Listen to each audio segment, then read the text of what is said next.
Hello friends, family and other creatures of the sea, and welcome back to a high level best of 3. Wow, two fantastic players today, Cure and Hero.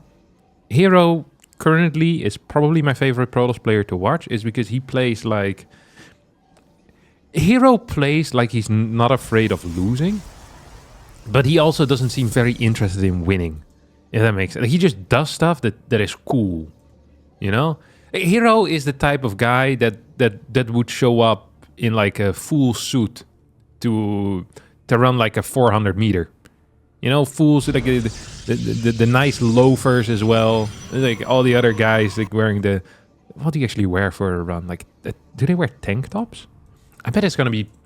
How important is it to be like Arrow while you're running? I know with cycling it's very important. You know, they wear the lycra stuff. But how big is it when you're doing a run? I don't think they wear lycra when they're running. I wonder if they maybe should. But yeah, Hero's the type of guy that would show up in like a full suit. You know, or like the... You guys remember the meat dress that Lady Gaga wore once? Like, that is something that Hero would wear to like a 100-meter sprint. And then he'd still win while moonwalking. It's like, it's significantly better than the rest. Freaking crazy. Oh, Cure, what are you doing here? Oh, it's a Marauder opener. Marauder with a concussive shell.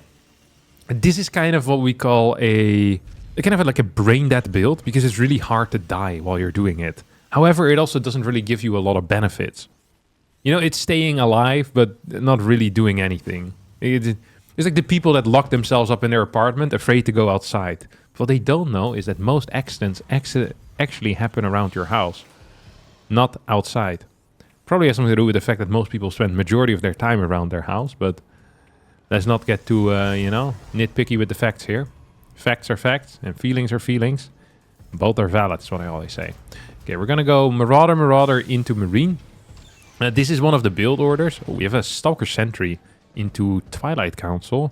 3 workers still on gas, so probably just gonna be Blink. Ugh. I can't believe I'm hyping up Hero to be like this crazy guy, you know, wearing the meat dress to the 100-meter sprint. But instead he's opening up with a classic Stalker Sentry into Twilight Council, Blink, 2 Stalkers, boring stuff, unbelievable. Oh, never mind, he's playing Dark Shrine. Okay, well, in that case, that's really freaking cool. Because we don't see this build very frequently, especially not off of a Sentry. I don't think I've actually ever seen this. Yeah, I was going to say, this Marauder build never really seems to do anything. It's one of my favorite builds that just never wins. I don't quite understand why Terrans play this, because the win rate with this build is absolutely pathetic. Like, this is a nice build to execute if you're like 800 MMR above your opponent, you know? And you don't want to risk anything. It's like, okay, you can play a double Marauder attack. But this... Oh, Forge as well? What the hell is this? There is no... Okay, charge. I don't think Hero has ever played this build before. Like, he's just making it up as he goes. I always say stuff like, oh, preparation is so important. And then you watch Hero play, like... What in the ever-living hell is this? This is a 3-gate, charge, +1, DT rush into a Nexus. And the worst part is that it probably will even work, because he's fighting the absolute best build he could fight. This is... Okay, Cure is also playing something that doesn't exist. But the thing is I know that Cure isn't winging it. Cure thought very deeply about like Hero's strength and weaknesses, and was like, you know what I need to do? A 4th barracks in my natural to build 3 more Marines with this push. Oh, Hero's... He's like, oh my god, Hero's gonna have like Sentry and Blink, and he's never going to expect this. Little does Cure know that DTs are gonna start smacking him in the face real freaking soon. Is there an eBay with this? There's no eBay. There is 0 scans available. Soon there will be 1. But I think it's going to be too late. Depots don't raise. And we have 5 cannons on the way, as well as a defensive Dark Templar. We get 1 force field. We're now going to get a 2nd force field. This is actually... I've never seen this before in my life. I don't think Cure has either. Tap out with a GG as Hero takes game number 1 here. What the hell is this? And I think this is why I like watching Hero so much as well, is because he seems to really be capable of thinking in the moment. Like, there is 0% chance that Hero A ever played this build before, and B that he's ever faced this particular strategy while having a Forge and a Dark Shrine. And in the moment he thinks, you know what I need? It's freaking 5 cannons in the natural. Like, that's not a very common way of defending Terran pushes at all. But he just went for it, he did it, and he freaking won the game. Like, it's actually surreal how freaking good he is at making decisions in these completely novel situations. I guess you do become better at thinking on your feet when you're always on your feet. Because his games are always freaking weird as hell, right? Like this is just what he does. Oh! Cure even sends the second SCV there and is getting absolutely bomb blasted here by this initial probe. Ay. Like, this isn't even that bad for Cure, but the mental blow that this, you know, that this deals is painful. That was a nice SCV pull, by the way, there. Like, stopping that shield from regenerating for quite a while. Actually, yeah, I give that 2.5 stars. Actually, I'll give that 3.5 stars. Look at that. Bumped him an entire star there. Just like that. Crazy how it works. Okay, we're going to get 4 shots here on this SCV. And the probe is once again going to go move towards the top side. That's a mistake. You always want to kind of, you know, walk away from the mineral line. So it's hard to pull away workers. Now he's probably going to need to start moving north again. And then you can get, yeah, another one. Look at that. Dude, the Hero's getting out-bantered here by Cure. 100%. 100% getting out-bantered. Reaper is going to be the first unit. Factory is going to come down relatively soon. I don't quite understand why this SCV is still chasing. Like, this is not your job, buddy. This also was Nexus into core, by the way.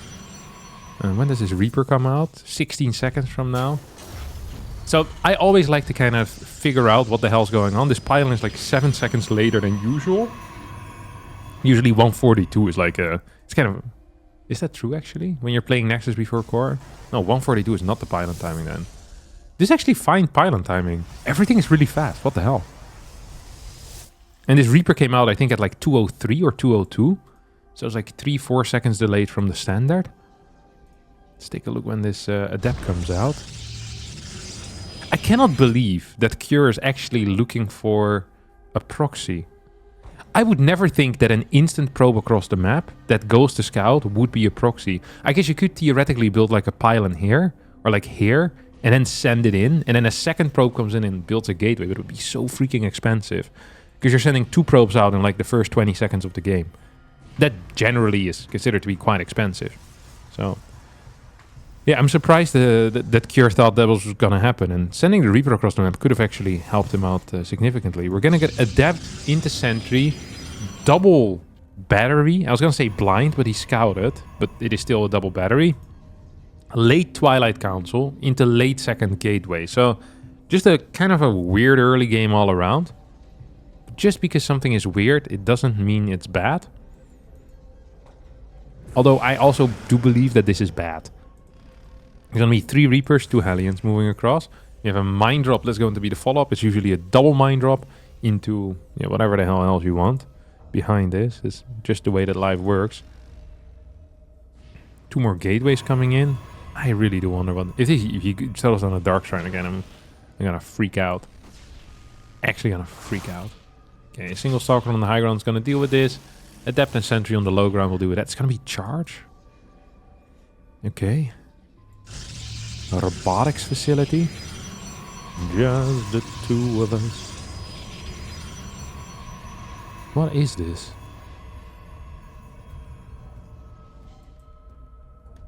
What in the ever-living hell are we actually doing out here? That's what I want to know. Hero goes for the triangle base. Hero does a lot of things, which I don't think a lot of other Protoss players would do. So, why... Oh, this is nice. For example, he kills a Hellion. Never get to do that. No. The reason why usually you don't take a triangle is because it is hard to defend both your third and your main base from a drop at the same time. So imagine we have like a push coming from here, then the dropping angle is scary. Especially if you're opening up with charge rather than blink. Look at this! How does he know? He just has 4 Stalkers in position. Imagine the drop comes into the natural. This is why no Protoss player likes watching Hero play, because he just makes moves, and they always work out. And they always feel like they're luck-based, but they always work out.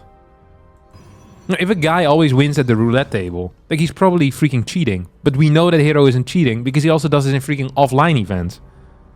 But it does feel like he's playing roulette, so it doesn't make any sense. I remember I once watched this movie where there's a car that can calculate where the ball will drop on the roulette table. And this car, it doesn't make a lot of sense. And this car then mentions it to the guy who's playing in the casino. I can't recall what this movie is called though. I think it's a black car. This car can talk and stuff. It's a robot car.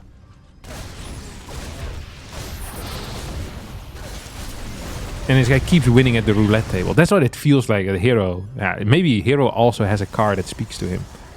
Like his in-ears. He's like, oh, the drop is going to go into your main base. Be sure to put all your stalkers in one location. And yes, I do know they don't have blink, but don't worry. You're natural, completely safe. Hero looks at it, like, okay, that sounds fair. Okay, goes for Colossus. 3 gas Colossus. This is the type of stuff that I dream of doing. Like, unironically. Actually, this is the type of stuff I dream of doing, and then I wake up. Like, too unrealistic. Like, doesn't freaking parse. Dude, the other day, I had a crazy dream where I just kept dying again and again. In the past, I would die in my dreams, but then before you get, like, stabbed or something, you would wake up, you know? Because in your, like, it's like a bad moment or something. But what would happen to me is I would get stabbed, and then I would get stabbed again. And I would, like, die, and I would respawn, and then I would get stabbed again. It was one of the worst dreams I've had in my life. It was so realistic, too. Although people were, I think, flying on dragons at some point as well. Like, I really should not be reading Game of Thrones before I go to bed. But it felt realistic. You know, I couldn't snap out of it. Terrible dream. And it's about to be a terrible dream here for Cure as well. Also very unrealistic. But to him it will feel real. Oh, that's a nice mine hit there. Look at that. Ooh, that's a good Marauder count. I thought that Cure was going to get completely blasted here, but maybe it is Cure who's going to be doing the blasting. Look at this freaking Marauder count, man. Those guys are fierce. Fierce Morgan. Sorry. 3 observers show up as well, and he said...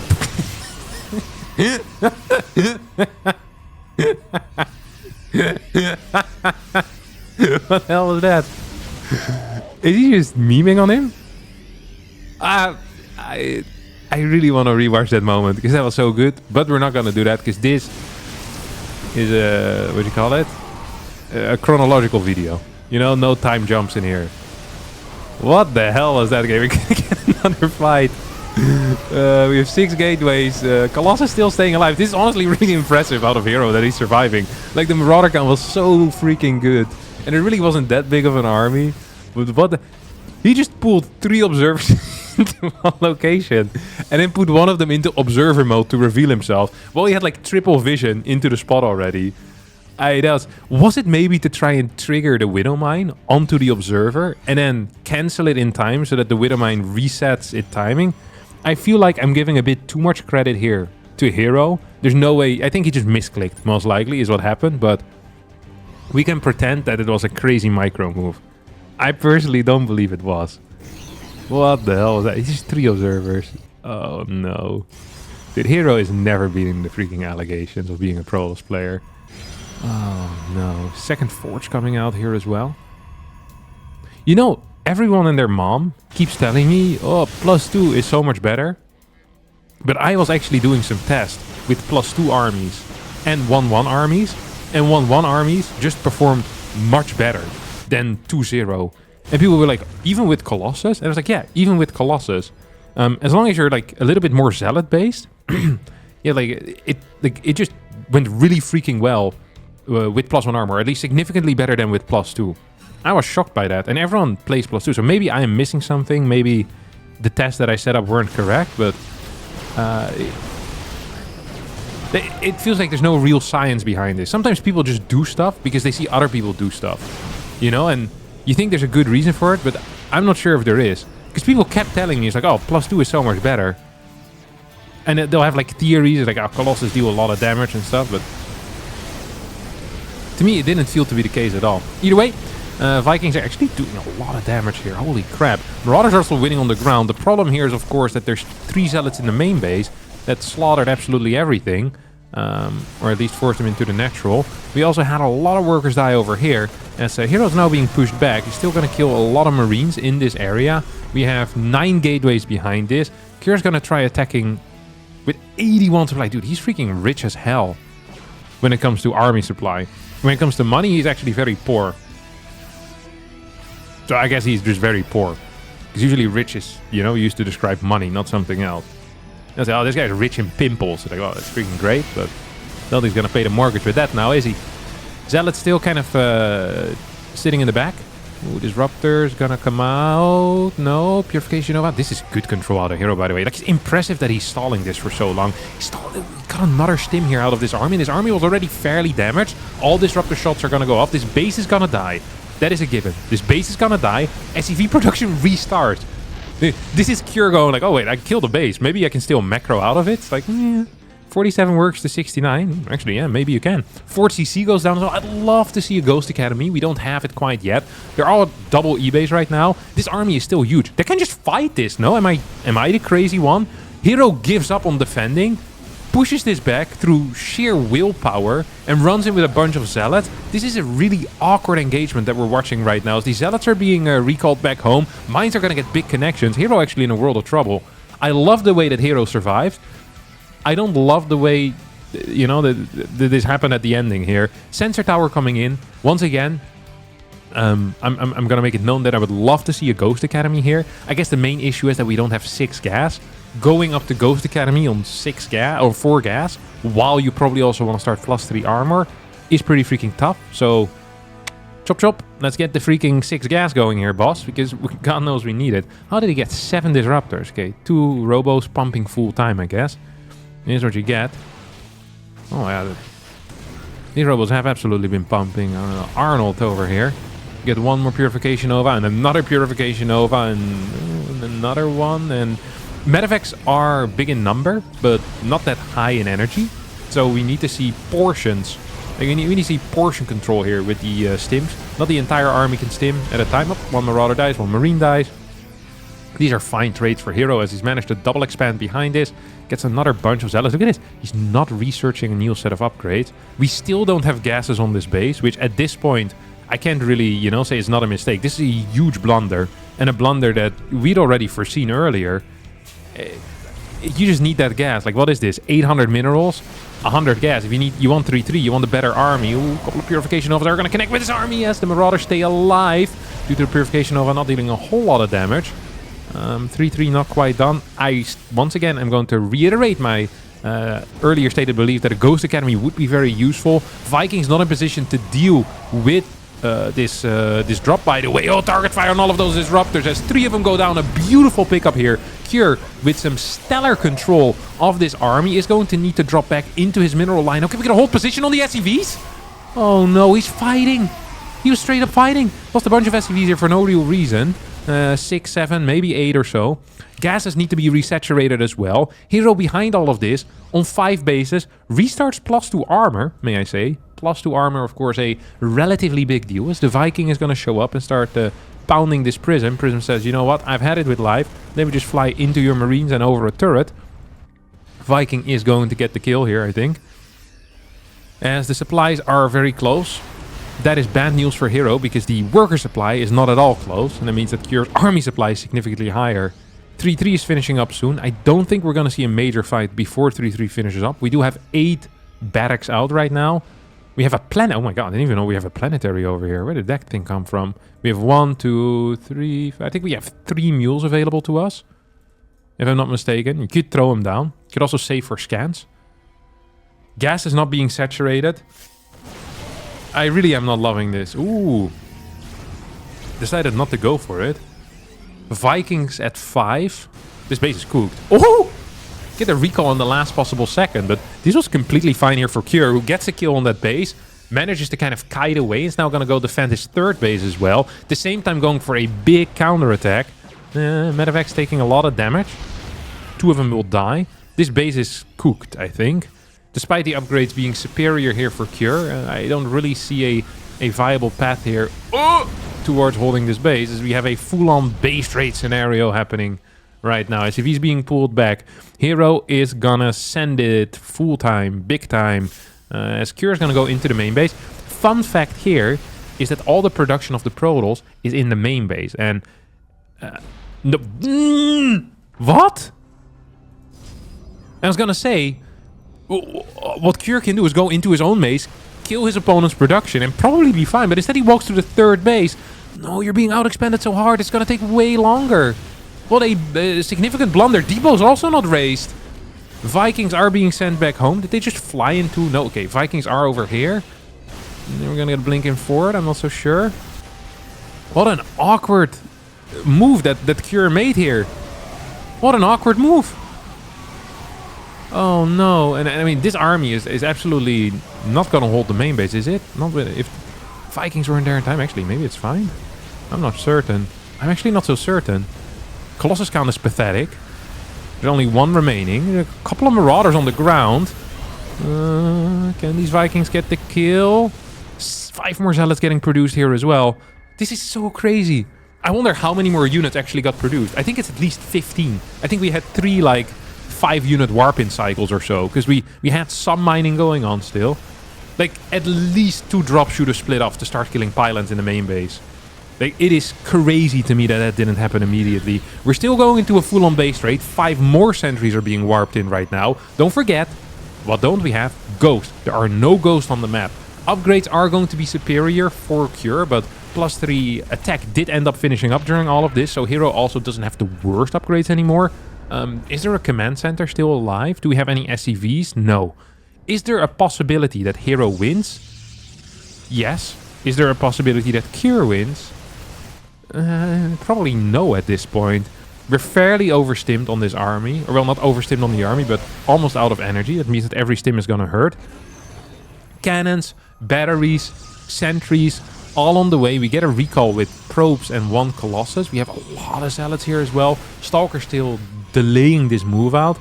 And I think that Cure is now starting to realize that maybe not going into the main base immediately of his opponent ended up being a mistake. We have so many sentries here, and we can get some nasty force fields, some gnarly force fields, and indeed that's what we're getting here. Cannon is helping out. We have more cannons that are going up, and this is going to be a full pickup. I mean, there's still no command center, so that is a significant issue, I would say. Like, Cure winning time here doesn't make a whole lot of sense, because time is not on his side. And yeah, GG is going to get called here. Hero's going to win this series 2-0. An absolutely wild series, despite being very short. But just because something is short doesn't mean it can't perform well. And this definitely will. Thanks so much for watching. I hope you all had a great time. And if you did, then that makes me very happy and it warms my heart. Bye-bye.